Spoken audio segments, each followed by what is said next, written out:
Professional solutions to money, relationships, wellness, and more. Shine a light onto your day and into your life. Power Your Life with Dr. Joanne White.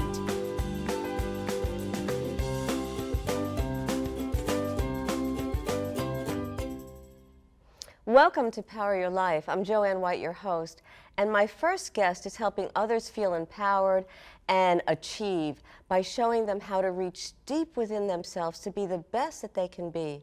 Dr. Catherine Barnes is a certified professional coach and an advancement strategist and the author of several books, including Sister, Why You Hate Me. She's also the president and CEO of Sudden Impact Solutions. Welcome, Dr. Barnes. Thank you. How are you? I am well. How are you? I'm doing great. You do a lot with inspiring not just women and children, and you also go into corporations and businesses. What do you do to inspire people, Kathy? I think the biggest thing is to get people to understand how wonderful they already are. I think often we get caught up in trying to find the next solution or find the next best thing or figure out where we can go next. And sometimes we need to just take a minute and figure out how much we've already accomplished. So I start with trying to get people to understand how good they are doing already and then give them some next steps to transition. Which is important because a lot of people don't value themselves. And Right. your book, one of your books, which talks about how women compete so much with one another, really speaks to that a little bit too. So why is it that women are so much at each other rather than doing a lot with cooperation and collaboration? And maybe that's changing. I think it is changing. Yeah, it is changing, and I think it's changing because people are becoming more confident. And as we continue to try to build on your own confidence and get your own self-worth to a place where you're comfortable with who you are, then it makes it a lot easier for you to see the beauty in other people. Generally, that mentality comes from just this competition and this underlying desire to see other people not be successful as though it makes you better or makes you bigger or makes you more important, when in actuality it really belittles you and it Right. puts you in a place where it's not a good space. It puts you in a negative space. And I think that's also why so many people are bullying other people, because they Yes. feel so small, and like you said, it makes them feel larger than they are, but it doesn't really take away those feelings of inadequacy. And that's exactly the point. What happens is as you continue to make people feel worse about themselves, it doesn't change your status. It does nothing for you other than give you another notch in your belt of some attack or something that you've accomplished, I guess, through negativity. But it doesn't change who you are. It doesn't make you any better. It doesn't raise your status. So it's really useless. So I guess what's important then is we're talking about how do we raise people's self-esteem. And let's start with women. What do we need to do to raise the self-esteem with women so that they're not at each other and they're doing more collaboration and cooperation? Have to teach them how to do that, and that's something that's generally not taught. We have to get people comfortable again with who they are, and I do that through some of my programs, but one of the things that I spend a lot of time on is getting them to do their personal resume. And so often we do our job resume or our work history, but we don't look at what things we actually have mastered and things we have accomplished.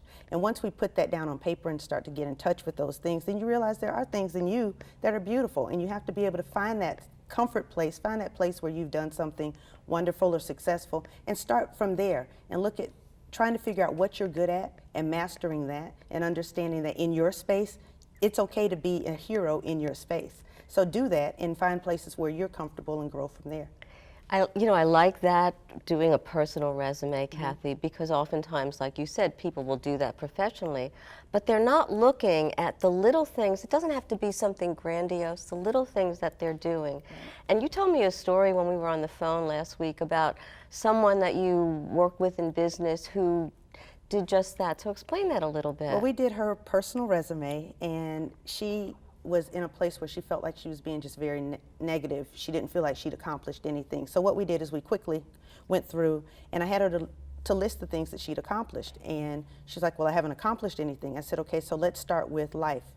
When you were younger, did you want to have children? Yes. Do you have children? Yes. Accomplishment. So she accomplished a goal. Right. So we started to just kind of map out the things that she had set as little goals, even from childhood.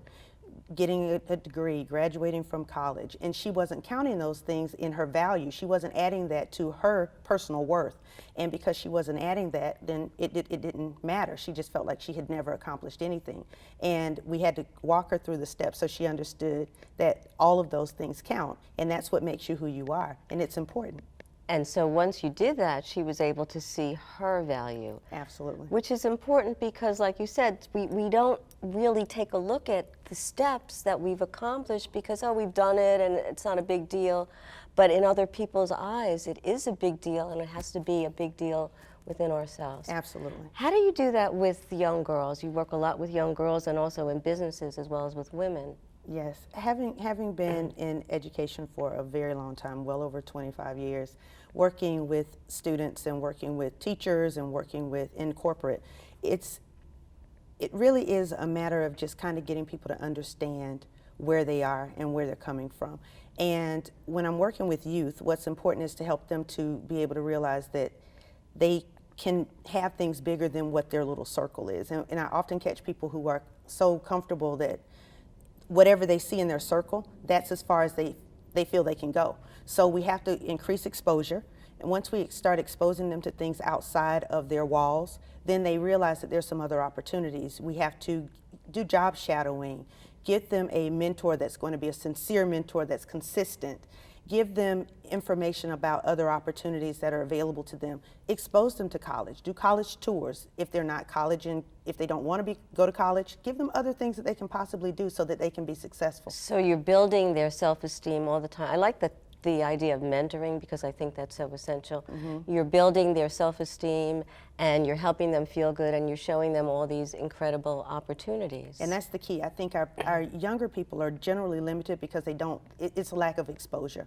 And what they see is that's as far as their world goes. So we have to be able to give them other opportunities to see things and take them outside of their city, outside of their state, outside of their country even, when we have the opportunity to do so. And you are the great person to do that. Yes, Thank you so much, Dr. Catherine Barnes. You've been wonderful and you do so much for people.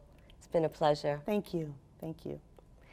Just ahead, he's a TV icon, excuse me, who's never been afraid to speak his mind.